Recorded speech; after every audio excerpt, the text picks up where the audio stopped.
नमस्कार दोस्तों, मैं हूं एक third generation qualified homeopathic doctor. मेरा नाम है डॉक्टर सहज जोशी। मैं एक बार फिर वेलकम करता हूं आपका मेरी आज की इस बेहद खास वीडियो में। आज मैं एक बहुत ही गंभीर समस्या के बारे में दोस्तों डिस्कस करने वाला हूं और वो है नी पेन, यानी घुटनों में दर्द। अगर आपके भी घुटनों में दर्द रहता है, चलने फिरने में स्पेशली सीढ़ियां चढ़ने में तो जान सी निकल जाती है, हड्डियों में उठते बैठते समय कट कट सी आवाज आती है और ऐसी ही घुटनों में कई समस्याएं आपके जन्म ले चुकी हैं, तो आज मैं इन सभी से छुटकारा दिलाने वाला हूं। इसके लिए मैं आपको कुछ होम्योपैथिक मेडिसिन के बारे में दोस्तों बताऊंगा जिनका 100% आपको रिजल्ट मिलेगा ही मिलेगा। तो कौन सी है ये मेडिसिन, इन्हें कैसे और कब लेना है, किस किस समस्या के लिए आप इन्हें ले सकते हैं, ऐसे ही आपके अनेक सवालों के जवाब जानने से पहले मेरी आपसे एक रिक्वेस्ट है कि आप मेरी इस वीडियो को फटाफट से लाइक और चैनल को सब्सक्राइब कर लीजिए, जिससे आपकी मेरी मुलाकात यूं ही होते रहे। दोस्तों, पहले के समय में घुटनों से जुड़ी समस्याओं को, जैसे घुटनों में दर्द, घुटनों से आवाज आना, इन सभी प्रॉब्लम्स को बुढ़ापे का लक्षण माना जाता था और ये दोस्तों यूजुअली 50+ लोगों में देखने को मिलती थी। लेकिन आज के नौजवानों में भी यह समस्या दोस्तों आम सी हो गई है। 30-35 साल की उम्र में ही लोगों के घुटनों से आवाज आने लगती है, घुटनों में दर्द बना रहता है। लेकिन क्यों? ये सब नौजवानों को भी क्यों झेलना पड़ रहा है? चलिए सबसे पहले इसकी जड़ को पकड़ते हैं ताकि बीमारी को सही से समझा जा सके। दोस्तों, नी पेन के एक नहीं बल्कि 4 कारण देखने को मिलते हैं। जैसे पहला है दोस्तों इंजरी। अगर आप भी कभी बचपन में गिर गए थे या फिर घुटने में किसी वजह से चोट आ गई थी, तो ये चोट भी बढ़ती उम्र के साथ घुटनों में दर्द की वजह बन सकती है। बचपन में लगी चोट का दर्द 35, 40, इवन 45 के बाद भी दोबारा उठ सकता है। इंजरी में भी कई टाइप्स होते हैं दोस्तों, जैसे कि एक है लिगामेंट इंजरी, जिसमें क्या होता है कि लिगामेंट टूट जाता है। इंजरी ज्यादातर प्लेयर्स में देखने को मिलती है। खेलते वक्त, कूदते वक्त या दौड़ते वक्त ये लिगामेंट टूट जाता है। इसी के साथ दूसरी इंजरी है कार्टिलेज इंजरी। अगर किसी व्यक्ति के भागने, कूदने या किसी भी फिजिकल एक्टिविटी करने से कार्टिलेज हार्म हो गया है या उसमें चोट आ गई है, तो इस कार्टिलेज इंजरी के कारण भी आपको नी पेन बर्दाश्त करना पड़ सकता है और ये दर्द तब तक बना रहेगा जब तक कि कार्टिलेज पहले की तरह ठीक नहीं हो जाती। इन्हीं इंजरी की वजह से घुटनों में दर्द की शुरुआत होती है। इनसे घुटनों में एक्यूट पेन भी हो सकता है और क्रॉनिक प्रॉब्लम भी जन्म इन्हीं के कारण ले सकती है। नी पेन का दूसरा मेजर रीजन हो सकता है दोस्तों आर्थराइटिस। इसके भी 2 टाइप्स होते हैं, जिनमें पहला है दोस्तों ऑस्टियोआर्थराइटिस और दूसरा है रियोमेटॉइड आर्थराइटिस। रियोमेटॉइड आर्थराइटिस जेनेटिक होता है। जैसे अगर आपकी फैमिली हिस्ट्री रही है, आपके दादा को थी, फिर आपके पापा को, तो ये आपको भी दोस्तों रियोमेटॉइड आर्थराइटिस की परेशानी हो सकती है। ये एक ऑटो इम्यून डिजीज होती है, यानी आपके शरीर को जो सेल्स हैं, आपके शरीर के अंदर जो सेल्स हैं, आपके घुटने के सेल्स हैं, वो आपके कार्टिलेज पर अटैक कर उन्हें नुकसान पहुंचाते हैं।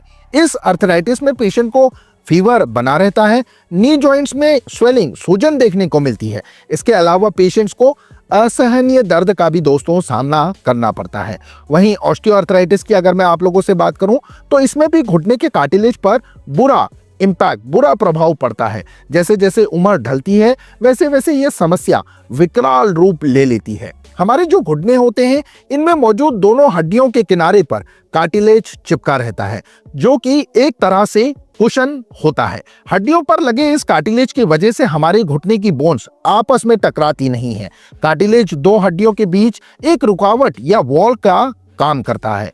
लेकिन दोस्तों, ऑस्टियोआर्थराइटिस की जब प्रॉब्लम होती है, तो यही कार्टिलेज डैमेज होने लगता है, टूटना शुरू हो जाता है और आपस में टकराने की वजह से घिस भी जाता है। पहले के समय में यह समस्या सिर्फ 50 साल से जिनकी उम्र ज्यादा थी, उन लोगों में जन्म लेती थी, लेकिन आज ये कम उम्र के लोगों को भी अपना शिकार बना रही है। इनके अलावा एक और तरह का भी आर्थराइटिस होता है, जिसे गठिया नाम से भी जाना जाता है।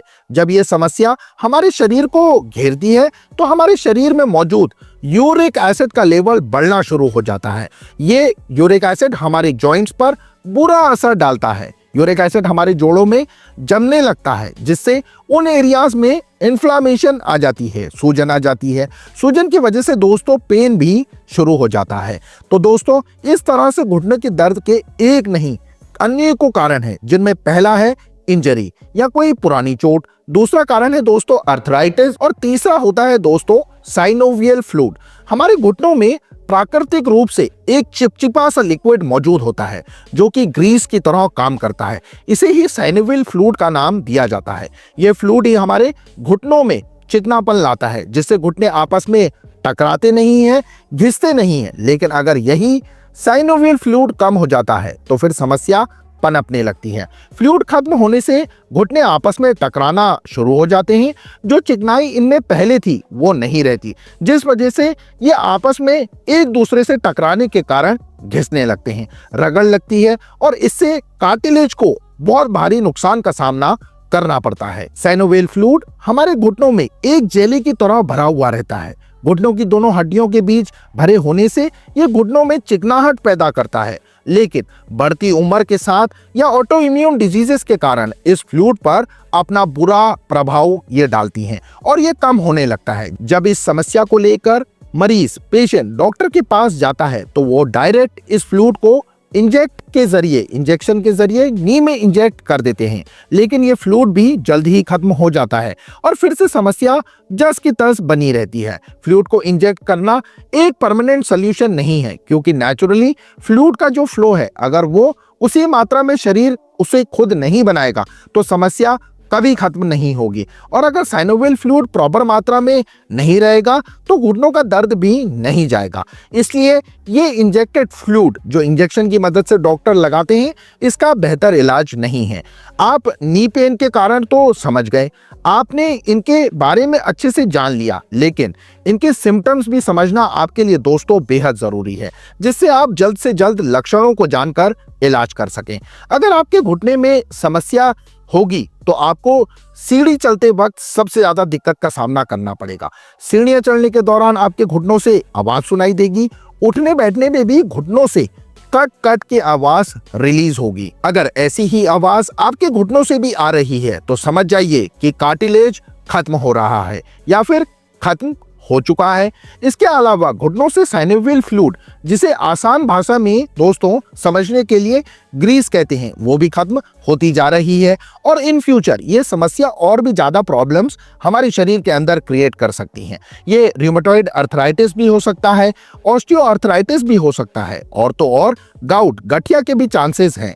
इन सभी समस्याओं की वजह से शुरू में तो आपके घुटनों में सिर्फ आवाजें आएंगी, लेकिन जैसे जैसे वक्त और समस्या बढ़ेगी वैसे वैसे घुटनों में इन्फ्लामेशन, सूजन भी बढ़ जाएगी और दर्द भी बहुत ज्यादा सहन करना पड़ेगा। इन प्रॉब्लम से आपको निजात दिला सकती हैं दोस्तों, परमानेंट रिलीफ दिला सकती हैं होम्योपैथिक मेडिसिन। अगर आप होम्योपैथिक मेडिसिन को कंसिस्टेंसी और पेशेंस के साथ लेते हैं तो 100% आपका नी पेन और नी से रिलेटेड, घुटनों से रिलेटेड सभी प्रॉब्लम्स ठीक हो जाएंगी। सबसे पहले कारगर होम्योपैथिक मेडिसिन है दोस्तों, लिखा हुआ नाम आपको देखने को मिल रहा होगा, ऑस्टियोआर्थराइटिस नोसोड। इसके नाम से ही आप समझ सकते हैं कि इसे ऑस्टियोआर्थराइटिस की समस्या के लिए ही खास बनाया गया है। जिस भी पेशेंट को ऑस्टियोआर्थराइटिस की समस्या होती है उसी के नी से साइनोवियल फ्लूइड को लेकर इस मेडिसिन को बनाया जाता है। अगर आप इसे लेते हैं तो ऑस्टियोआर्थराइटिस की समस्या बहुत ही जल्द छूमंतर हो जाएगी। ऑस्टियोआर्थराइटिस नोसोड को दोस्तों आपको 200 पोटेंसी में लेना है और हफ्ते में ना सिर्फ एक बार ही यूज करना है, करीब 3 से 4 बार हफ्ते तक इसे लगातार लीजिए और फिर इसे बंद कर दीजिए। बढ़ती उम्र के कारण कार्टिलेज घिस गया है तो भी आप इसे आसानी से ले सकते हैं। लेना कैसे है वो भी मैं आपको दोस्तों बता देता हूं। ऑस्टियोआर्थराइटिस नोसोड को 200 पोटेंसी में आपको हफ्ते में एक बार लीजिए। सुबह खाली पेट इसकी 2 बूंद सीधा टंग पर डाल लें। इस तरह आपको 4 हफ्तों तक यानी 1 महीने तक इसकी 4 बूंदें डायरेक्टली अपने टंग पर लेनी है। इसके बाद दोस्तों दूसरी मेडिसिन का नाम है मेडोराइनम 200, लिखा हुआ आपको देखने को मिल रहा होगा। इस मेडिसिन को भी बहुत ही इफेक्टिव दोस्तों माना जाता है, स्पेशली जेनेटिक नी प्रॉब्लम्स में। अगर आपकी फैमिली हिस्ट्री रही है, दादा पापा और आपको भी ये प्रॉब्लम सताने लगी है तो आप इस दवा का उपयोग कर सकते हैं। लेकिन ध्यान रहे कि आपको मेरी बताई दोनों दवा में से किसी एक को ही अपने सिम्टम्स के, अपने लक्षणों के अनुसार लेना है। इस दवाई को भी दोस्तों ऑस्टियोआर्थराइटिस की तरह आपको हफ्ते में सिर्फ एक बार ही लेना है। करीब 4 हफ्तों तक इसका उपयोग कीजिए। इन दोनों ही मेडिसिन का रिजल्ट बहुत ही शानदार देखने को मिलता है। इसलिए आप बेझिझक इनमें से कोई भी एक लें, अपने लक्षणों के अनुसार आप इस्तेमाल कर सकते हैं। इन वीकली मेडिसिन के अलावा भी एक ऐसा दोस्तों शानदार होम्योपैथी में मदर टिंचर कॉम्बिनेशन है, जिसे लेने से आपको बहुत ही जल्द दर्द में आराम मिलेगा। पहले ही दिन में घुटनों में दर्द, इन्फेक्शन, स्वेलिंग, सूजन कम हो जाएगी। इसमें आपको दोस्तों होम्योपैथी के 3 मदर टिंचर लेने हैं। पहला है अर्टिका यूरेंस क्यू, लिखा हुआ सबके नाम आपको देखने को मिल रहे होंगे। दूसरा है गॉल्थेरिया क्यू और तीसरा है दोस्तों ग्वाइकम क्यू। इन तीनों मदर टिंचर फॉर्म में आपको इसको लेना है। इस कॉम्बिनेशन को जोड़ों के पास ब्लड सर्कुलेशन को बढ़ाने के लिए इस्तेमाल किया जाता है, जिससे जोड़ों की समस्या में दोस्तों काफी आराम देखने को मिलता है। ये mother tincture combination synovial fluid, जिसे हम आम भाषा में ग्रीस कहते हैं, उसकी क्वांटिटी और क्वालिटी को भी बढ़ाता है। इसके अलावा यूरिक एसिड से जमे हुए क्रिस्टल्स का भी दोस्तों ये मदर टिंचर कॉम्बिनेशन सफाया करता है और यूरिक एसिड से हुई इन्फ्लामेशन, सूजन को भी कम करता है। इन तीनों ही मदर टिंचर को आपको इक्वल क्वांटिटी में एक बॉटल में भरना है और फिर इस कॉम्बिनेशन की दोस्तों 20 बूंदें आपको आधे कप गुनगुने पानी में डालकर दिन में 3 बार आपको इसको इस्तेमाल करना है। इसके साथ आपको डाइल्यूशन कॉम्बिनेशन भी लेना पड़ेगा दोस्तों, जिसमें मेडिसिन हैं, सभी के नाम आपको लिखे हुए देखने को मिल रहे होंगे। पोटेंसीज के साथ रस्टॉक्स 200, आर्निका मोंटाना 200, डल्कामारा 200। इन तीनों दवाओं को एक अलग अलग बोतल में बराबर मात्रा में भरकर आपको रख लेना है और फिर दिन में 2 बार 6-7 बूंदें या तो आप 1 चम्मच पानी में मिलाकर पी सकते हैं या फिर डायरेक्ट जबान पर 6-7 बूंदें इसकी टपका सकते हैं। इस तरह आप इस डाइल्यूशन कॉम्बिनेशन और नॉर्मल कॉम्बिनेशन के साथ लें और वीकली मेडिसिन भी बिल्कुल मिस ना करें। इन दवाइयों से कुछ ही वक्त में आपको बहुत ही अच्छा रिजल्ट देखने को मिलेगा। तो दोस्तों आज के लिए बस इतना ही। अगर आपको मेरी ये जानकारी अच्छी लगी हो तो इसे लाइक शेयर कर साथ ही चैनल से जुड़े रहने के लिए चैनल को सब्सक्राइब कर बेल आइकन को आप लोग जरूर प्रेस कर लें। तब तक के लिए आप सभी लोग अपना बहुत अच्छा ख्याल रखिए। Take care everyone. धन्यवाद। Thanks for watching.